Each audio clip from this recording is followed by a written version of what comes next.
It's the business EEO. It's the business EEO. Creating a million more entrepreneurs. It's the business EEO. Creating a million more entrepreneurs. It's the business EEO. Creating a million more entrepreneurs. It's the business EEO. Creating a million more entrepreneurs. Okay, Phalecia. So now you've taken the 32-hour certification training, and then you responded to the Postal Service's proposal.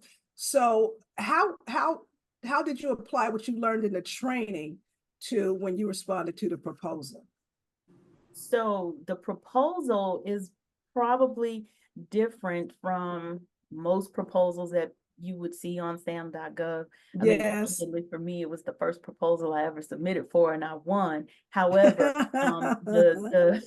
the connection though is that in that particular proposal, there is an assignment that you have to complete, and so it gave an opportunity to apply what I had learned in the class, and what may not be immediately clear to people is that that is your first graded assignment should you progress and make it through to the training. So that there's a case file in there that you have to respond to questions that are asked in there, which calls upon application of knowledge that you will receive. So that's why I say that the training was very instrumental in helping to secure that. Oh, okay. Yeah, that's true. And it's interesting because we had a meeting today and we were talking about standards in the industry and how a lot of people just take the 32-hour training and then they just expect to jump right in and everything's going to be, easy. But it's what we do is more closely aligned with the legal side of the house or paralegal. So you have to be able to pay attention to details and apply principles well. And so those are things that we try to teach you in the training.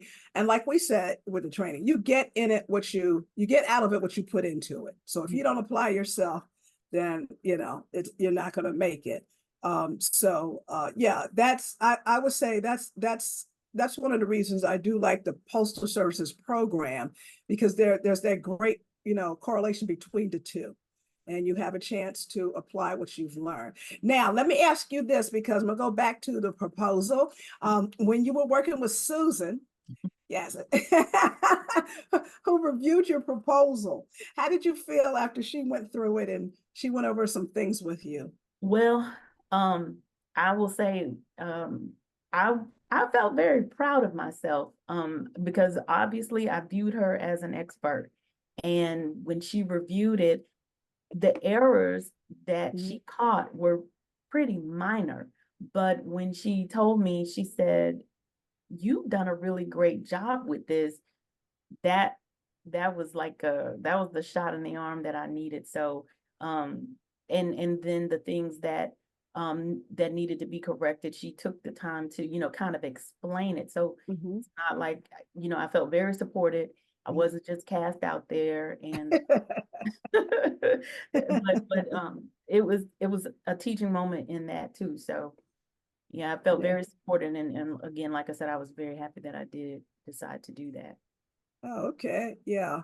A lot of people, when they go through that proposal, and actually, I think we called it more of an assessment as a Postal Services assessment, because, I've done proposals, and usually you have a technical and a cost proposal that you put together, and it's much more in detail, much more in depth and uglier.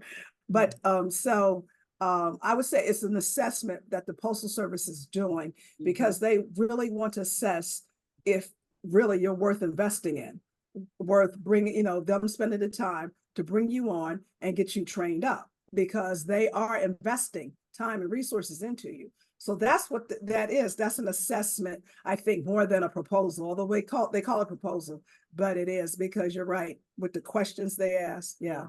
Absolutely. And again, with that, I would say, the Postal Service puts that solicitation out several times a year. That's right. So it's like, I look at it like, they're casting this very wide net several times, and they're getting a lot of fish in, and a lot of them look alike.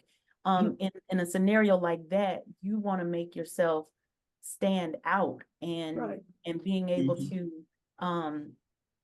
show some level of knowledge and depth through that assessment. I think that's a very good way to categorize it.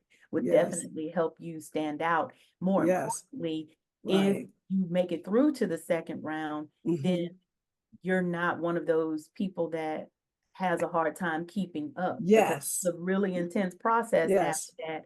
And so it's almost like it's setting a good foundation for you to be successful from beginning to end, beyond the win of it. That's right. That's right. Yeah, it's an excellent way to grow in this industry, because a lot of times you can get on with other vendors to do the work, but they do not have the budgets to invest in you and coach you up. Now, we do also offer a coaching program. So for people that maybe a vendor will pick you up, but they say, well, you need to know a little bit more. We do work one-on-one with you to help coach you up to that level, but it is a commitment and it takes a lot of practice and so forth to do the work. So yeah, that's certainly key.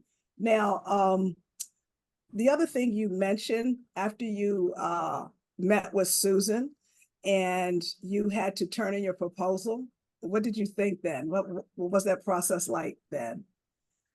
Well, because I waited so late. She said late. I mean, I think I literally met with her the day before.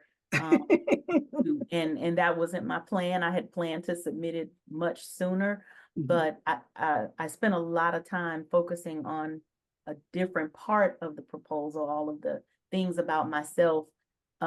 Well, I think I spent so much time focusing on the assessment and everything that I didn't focus on that. So it just ran long, but I was relieved, and more relieved because I knew that I had had someone who had experience not only with the work, but, you know, in seeing these proposals go through or be submitted, to look at it. And so I felt confident. At that point, I knew that I had done all that I could do.